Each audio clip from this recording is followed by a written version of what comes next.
Good morning, everybody. You're listening to another episode of Coffee Talk with Justin Day. Today we are going to be talking about the immigration policy and how it works side by side with the macroeconomic policy.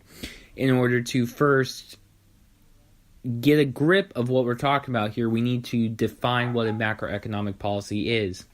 It is critical in shaping the landscape within our factor markets, whether a company should hire or fire workers, and export and import goods. It also helps our government decide how to invest in infrastructure, education, and many other aspects of development that may arise along the way. Now that we have a definition down, we need to talk about what policy entails with this macroeconomic policy. And I feel that immigration from Mexico and Latin American countries fits this definition. Due to time constraints, we're only going to be talking about immigration from Mexico today. They have been a huge neighbor for us when it comes to trading, and it's been going on for years like that. And I feel that we should build a reputation with them to where they can help our job market through legal immigration and I would say close vetting process.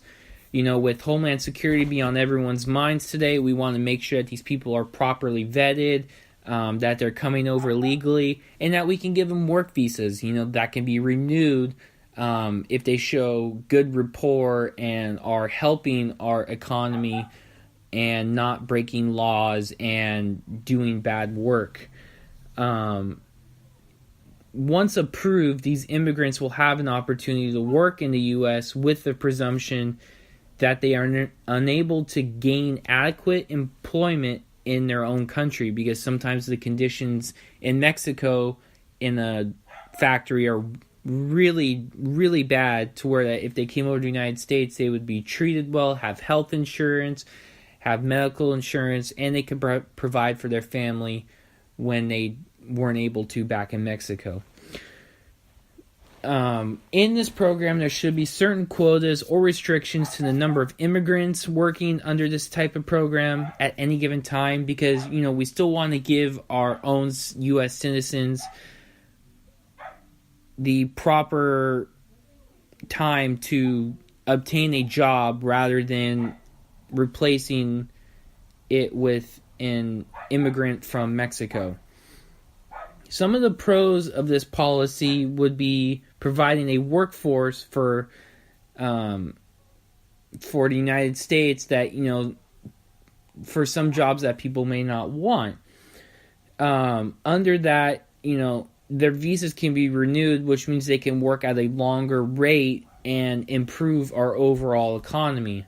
Some of the cons in this would be that people would think that they are increasing our taxes due to the new workforce, and that increasing the number of people in this country, and it's just spiraling down there. Some other cons that they say are